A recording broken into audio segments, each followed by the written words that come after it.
Hello बच्चों, क्या हाल चाल। बहुत बढ़िया बहुत बढ़िया। तो आज वापस एक बार फिर से आपके अपने प्यारे से YouTube channel chemistry by Kushal sir पे एक नई प्रॉब्लम के साथ हम एक बार फिर से आ चुके हैं।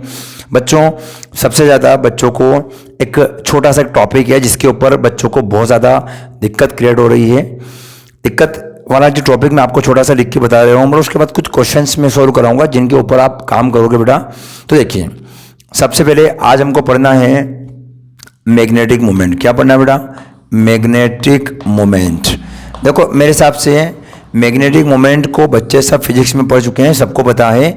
बस मैं आपको मैग्नेटिक मोमेंट निकालना सिखाऊंगा कि मैग्नेटिक मोमेंट निकालते कैसे हैं। ठीक है बेटा? देखिएगा, मैग्नेटिक मोमेंट निकालने का बड़ा आसान सा फंडा होता है। मैग्नेटिक मोमेंट का जो फॉर्मूला होगा बच्चे, वो होगा mu is equal to under root n+2। Okay, और कहीं ना कहीं हमारे पास जो यूनिट बनेगी वो यूनिट बनेगी बेटा bm। bm क्या होगा? Where b is your Bohr's और m का मतलब होगा बेटा मैग्नेट्रॉन। तो आपके पास कहीं ना कहीं ये यूनिट बन रही है बोहर्स मैग्नेट्रॉन। अब कैसे सॉल्व करना है तो एक एक करके समझते हैं। यहाँ पर आपके पास ये जो म्यू है, here mu is your magnetic moment जिसको हम m कह रहे हैं। वेयर n क्या है? n is the your number of unpaired electron. बच्चों, यहाँ से आपको एक छोटा सा जो टॉपिक मैं सोल्व करा रहा हूँ, इससे बहुत बड़े बड़े क्वेश्चन सोल्व हो जाते हैं।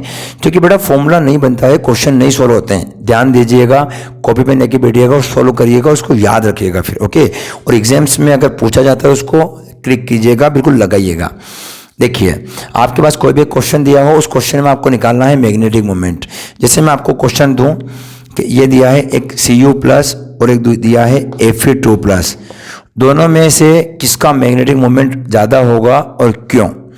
दूसरी बात, मैग्नेटिक मोमेंट कितनी वैल्यू के साथ आएगा, उस चीज़ को हमको पता करना है। तो दोनों चीज़ों को पता करने के लिए सबसे पहले आपको आना चाहिए इसका इलेक्ट्रॉनिक कॉन्फ़िगरेशन।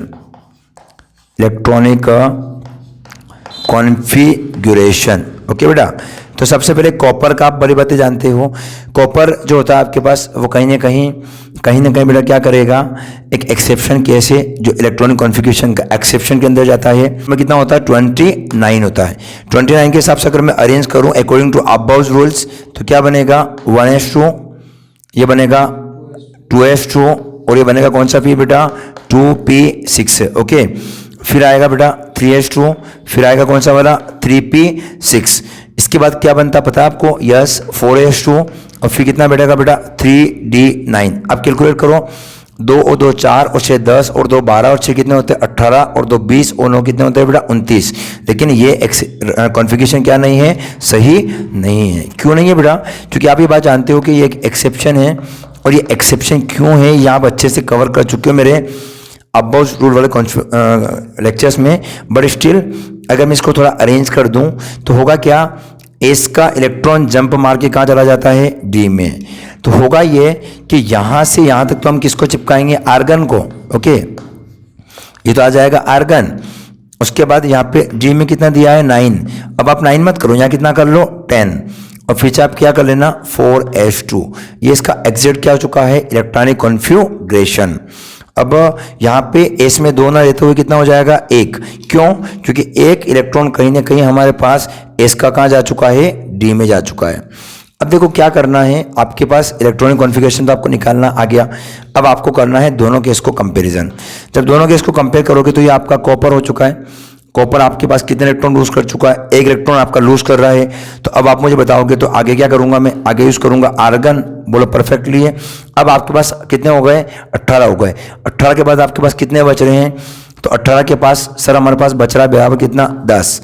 18 और 10 कितने हो गए? 28। अब आप कह रहे हो कि कॉपर से 1 इलेक्ट्रॉन को क्या करना है? लूज करना है। तो अगर मैं 4s से 1 इलेक्ट्रॉन निकाल के बाहर ले जाऊं तो बोलो 4s के पास कितना बचेगा? 0 बचेगा। बोलो कोई इलेक्ट्रॉन बचेगा क्या? नहीं बचेगा। तो अब क्या बैठ रहा है? अगर मैं डी बनाऊं तो डी के मेरे पास कहीं ना कहीं इस टाइप से जब अरेंजमेंट बैठेगा, तो डी का कहीं ना कहीं इस टाइप से जब अरेंजमेंट हम बिठाएंगे तो एग्जैक्टली क्या होगा? 1 2 3 5 इस टाइप से सेटअप आएगा। अब मुझे बताओ आपके पास डी के अंदर इलेक्ट्रॉन्स कितने हो गए? 1 2 3 4 5 6 7 8 9 10, बोलो सही है बेटा। और आपके पास 4 इसके अंदर कोई भी इलेक्ट्रॉन प्रेजेंट में नहीं है, 0 इलेक्ट्रॉन। अब आप देखो सारे के सारे क्या है, पेयर्ड, ऑल इलेक्ट्रॉन्स, ऑल क्या बेटा, electrons pair in nature, pair in क्या बेटा, नेचर, सारे के सारे नेचर में कौन से होंगे, पेयर्ड होंगे। जब पेयर है तो बोलो n की वैल्यू कितनी आएगी, 0, n की वैल्यू कितनी आएगी, 0। तो इसका अगर मैं आपको बोलूं कि आपको मैग्नेटिक मोमेंट निकालना है तो आप क्या करोगे, आप करोगे म्यू इज इक्वल टू, कितना करोगे बेटा, म्यू इज इक्वल टू क्या करोगे, अंडर रूट n की वैल्यू कितनी आ रही है, 0, कितनी आ रही है, 0।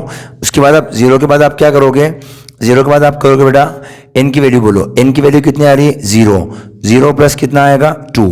जब आप इसको कैलकुलेट करोगे तो आई होप आपके पास म्यू कितना आएगा बेटा, 0। इसका मतलब इसका मैग्नेटिक मोमेंट कितना आ रहा है, 0 आ रहा है। अगर मैं बात करूं किसकी, Cu कंपेयर करने के बाद Fe2 प्लस की, तो Fe का एटॉमिक नंबर कितना होता है, Fe का एटॉमिक नंबर होता है 26, ओके। अब आप क्या करोगे, सबसे पहले आप आर्गन कर दोगे, आर्गन में कितना हो गया बेटा, 18, 18 और 2 कितने हो गए, 20, 20 और 20 और 20 और 6, 20 और 6 कितने हो गए, 26। लेकिन आप क्या कर रहे हो, Fe से 2 इलेक्ट्रॉन लूज कर रहे हो, ओके। तो जब आप 2 इलेक्ट्रॉन लूज करोगे बच्चों तो आपके पास आर्गन में कितना बचेगा, 18 बचेगा।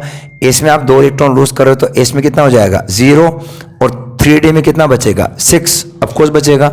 अब आप थोड़ा दिमाग चलाओ, डी में आपके पास जो नंबर ऑफ इलेक्ट्रॉन्स हैं 1 2 3 5 ऐसे, अब क्या करोगे, इलेक्ट्रॉन्स फिलअप कर दो, तो 1 2 3 4 5 और ये कितने हो गए, 6 हुए कि नहीं हुए बेटा। अब मुझे बताओ यहाँ पे अनपेयर्ड कितने हैं, तो मेरे पास नंबर ऑफ क्या बेटा, अनपेयर्ड, नंबर ऑफ क्या बेटे, अनपेयर्ड इलेक्ट्रॉन इज कितना, 4। आ रहा कि नहीं आ रहा है। जब आपके पास नंबर ऑफ अनपेयर्ड इलेक्ट्रॉन कितना आ रहा है, 4, तो अब आप क्या कहोगे, आप ये कहोगे कि आपके पास म्यू निकालने का एक आसान सा तरीका हो गया कि अंडर रूट 4 प्लस आप कितना करोगे, 2, 4 प्लस जब आप 2 करोगे तो आपके पास कितना बैठेगा, 4 और 2 6 होता है, 6 चौ कितना आएगा, 24। Mu is equal to under root कितना आ गया, 24, और अंडर रूट 24 की वैल्यू सबको पता चल गई होगी। यस, कितना बोलोगे आप, 4 पॉइंट कितना बोलोगे, 9, 4.9 के आसपास इसकी क्या आएगी, वैल्यू आएगी। अब ये कैसे कैलकुलेट करते हैं, ये कैसे आप क्या करोगे, कैलकुलेट करोगे, इसके लिए मैं आपको एक ट्रिक सिखाऊंगा जिससे आप इसका कैलकुलेशन कर सकते हो, अंडर रूट के बाहर लाने वाला सिस्टम। बट स्टिल अभी आपको यहाँ तक समझ में आ गया। अब देखो इसका मैग्नेटिक मोमेंट कुछ है जबकि इसका मैग्नेटिक मोमेंट 0 है, तो दोनों के मैग्नेटिक मोमेंट की अगर ऑर्डर की बात करूँ मैं तो इसका मैग्नेटिक मोमेंट क्या होगा, ज़्यादा होगा। बोलो कहानी पल्ले बढ़ रही है। अब आपको दिक्कत ये आ रही है कि मैग्नेटिक मोमेंट को निकालते समय हमें अंडर रूट से बाहर वैल्यू निकालना नहीं आ रही है। तो देखो मैं आपको अंडर रूट से बाहर वैल्यू निकालने का एक आसान सा क्या बताऊंगा, तरीका बताऊंगा जिससे आपको मैग्नेटिक मोमेंट निकालने में कोई दिक्कत नहीं आएगी। तो कर दे रहे हैं अपन सॉल्व उसको भी, देखिएगा बेटा। और अभी क्या है कि अभी थोड़ा सा इवनिंग टाइम चल रहा है, थकान बॉडी में चल रही है काफ़ी ज़्यादा, तो बच्चों चीज़ों को समझना है क्योंकि आप लोग भी थक जाते हो, सुबह शाम तक पढ़ते हो, बहुत मेहनत करते हो। ऐसी मेहनत बनी रही तो काफ़ी लंबा चलेंगे बेटा और काफ़ी आगे जाएंगे। चलिए, तो मैं किसी भी अंडर रूट से कोई वैल्यू अगर दी, मेरे को x दी है, तो उस x को जब मैं बाहर लाता हूँ तो वो वैल्यू कितनी होगी, इस बात को मुझे क्या करना है, पता करना है। तो उसे पता करने के लिए मैं 2 एग्जाम्पल ले हूँ, उन दोनों एग्जाम्पल को हम सॉल्व करेंगे। सबसे पहले आपको अंडर रूट अगर 24 दिया, कितना दिया बेटा, 24, और एक आपको दे दिया मैंने सपोज अंडर रूट 35, कितना दे दिया बेटा, अंडर रूट कितना दे दिया, 35। इनको आपको सॉल्व करना है। अब आपको ये नहीं पता कि इनको अंडर रूट से बाहर लाने पे वैल्यूज कितनी आएगी, तो आप क्या करोगे, सबसे पहले दिमाग से देखना, अंडर रूट 24 किसके इक्वल है, अंडर रूट 25 के, क्योंकि 5 का कितना होता है, 25 होता है।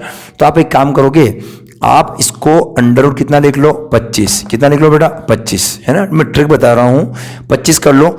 25 में से कितना कम करना, आपको 1 कम करना है। 1 को आप अंडर रूट से क्या लिखोगे, बाहर लिखोगे, तो कि ताकि आपका आंसर कितना आ जाए, 24 आ जाए। बोलो यहाँ तक बात समझ में आ रही है। अब आप क्या करोगे, अब इसको जब आगे सॉल्यूशन अगर अपन करेंगे तो इसका नेक्स्ट सॉल्यूशन क्या बैठेगा, नेक्स्ट सॉल्यूशन बैठेगा कि अंडर रूट 25 को जब मैं बाहर लाऊंगा तो कितना आएगा, 5 आएगा। बोलो कितना आएगा, 5। इसके बटे में अपन कितना करेंगे, इसके बटे में अपन कितना कर रहे हैं, एक, कितना कर, सॉरी इसके माइनस में कितना कर रहे हैं, एक। उसके बाद क्या करेंगे, उसके बाद इस चीज को सॉल्व करना, दिमाग चलाना। यहाँ पे आप क्या करोगे, यहाँ पे आपको अपॉन में कितना कर देना है, 2 कर देना है, कितना कर देना है, 2, और मल्टीप्लाई करके आपने जो संख्या लिखी उसका आप क्या कर दो, इसमें मल्टीप्लाई कर दो। तो आपके पास सॉल्यूशन क्या बेटा है, सॉल्यूशन बेटा है 5 माइनस 1 बटे कितना हो गया बेटा, 10। हुआ कि नहीं हुआ। जब आप इसका सॉल्यूशन करोगे तो आपके पास कैलकुलेटर कितना बैठेगा, कैलकुलेशन बैठेगा आपके पास, बोलो कितना, इसको सीधे सॉल्व कर लो तो 5 माइनस 0 पॉइंट कितना आ रहा है, 1 ऑफकोर्स आएगा। तो जब इसको आप माइनस करोगे तो आई होप आपके पास आंसर कितना आएगा, 4.9। ऑफकोर्स सर ये आंसर आएगा, फाइनल है। इसका मतलब कहीं ना कहीं हमारा पहला सॉल्यूशन क्या आ रहा है, करेक्ट आ रहा है ना। दूसरे की सॉल्यूशन करते हैं। दूसरे में क्या करोगे, अंडर रूट 35 है तो आप 6 का कितना होता है, 36, तो आप अंडर रूट 36 में से कितना कम कर दोगे, 1 कम कर दोगे। अब क्या करोगे, अंडर रूट 36 का मतलब कितना होता है, 6 में से कितना कम किया, 1 कम किया, नीचे 2 कर दो, और 2 करके ये जो वैल्यू उसको यहाँ लिख दो। ऐसा करने से क्या हुआ, 6 माइनस 1 बटे कितना हो गया, 12 हो गया। जब आप इसको सोल्व करोगे तो क्या आंसर बैठेगा, बोलो बोलो क्या बैठेगा। आप एलसीएम ले लो, कितना आ जाएगा 12, तो क्या बैठेगा 12 छंग कितना हो जाएगा 72, तो 12 छंग हो जाएगा 72। 72 में से कितना कम करोगे बेटा, इससे कैंसिल हो गया, कितना बचेगा, 1 बचेगा। 72 में से 1 जाएगा तो कितना बचेगा बेटा 71। 71 में का डिवाइड करोगे, 12 का। नहीं करना आता तो आप सीख लो, 71 में डिवाइड करो 12 का। 12 पंजो कितना होता है 60, तो 12 पंजो 60 हो जाएगा। यहाँ बचेगा आपके पास 11 बचेगा। जब आप 11 को वापस सोल्व करोगे तो कहीं ना कहीं 11 को वापस सोल्व करने पे क्या बैठेगा, 11 को वापस सोल्व करने पर आप कहीं ना कहीं यहाँ पे पॉइंट लगाओगे और यहाँ बढ़ाओगे 0। अब क्या होगा, 12 पंजो 60, 12 छंग 72, 12 सत्ते 84, 12 आठ 96, 12 नंबे 108। आई होप आप 9 लिखोगे। 12 नंबे कितना आएगा, 108 आएगा। कितना बचा आपके पास, आपके पास 2 बचा। फिर आप 0 लगाओ, 12 एकम कितना आ रहा है 12। इसका मतलब आप यहाँ पे 12 माइनस करोगे, फाइनली इधर 8 बचेगा। 2 संख्या तक सॉल्यूशन बिठाया, आंसर कितना आया 5.91 इसका आंसर आया। तो क्या आप अंडर रूट से बाहर निकालना सीखें। एक बार और देख लो, जो वैल्यू दी है वो किसके अंडर रूट के आसपास है। जैसे 5 का 25, 6 का 36, 7 का 49, ऐसे आप देख लो। और जितना दिया है उतना उसमें से कम करके उसको अंडर रूट से बाहर ले आओ। फिर उसका जब आप अंडर रूट से उसको बाहर आओगे तो 5 का 25 का कितना हो जाएगा 5, 1 कम करके नीचे 2 का डिवाइड करके उसी संख्या को लिखकर आप सोल्व आउट कर लो। इस टाइप से आप अंडर रूट से उसको बाहर ला सकते हो। बहुत ज़्यादा बार बच्चों के सामने दिक्कत आती है कि सर हम इसको अंडर रूट से बाहर नहीं ला सकते, तो ये बहुत बड़ा कन्फ्यूज़न है। तो आशा करता हूँ कि आपको जो मैंने चीज़ बताई है वो आपको समझ में आई होगी। अगर आपको समझ में आई है तो आप इस टाइप से एक आध 2 और क्वेश्चन कीजिएगा अगर जाके, जिससे आपका मैग्नेटिक मोमेंट जो आप निकालना चाहते हो वो बहुत अच्छा हो जाए और आपके इस फिजिक्स के इस टॉपिक में आप जान लगा दो, जिस जान से इसमें मेहनत करो। तो बहुत बहुत धन्यवाद आपका, आपने बहुमूल्य समय दिया। स्वस्थ रहिए, मस्त रहिए, मुस्कुराते रहिए। मैं आपके लिए ऐसे नए नए अच्छी वीडियो और बनाता रहूँगा जिसमें आपके छोटे छोटे कॉन्सेप्ट्स बहुत आसान वे में क्लियर हो जाए। जय हिंद।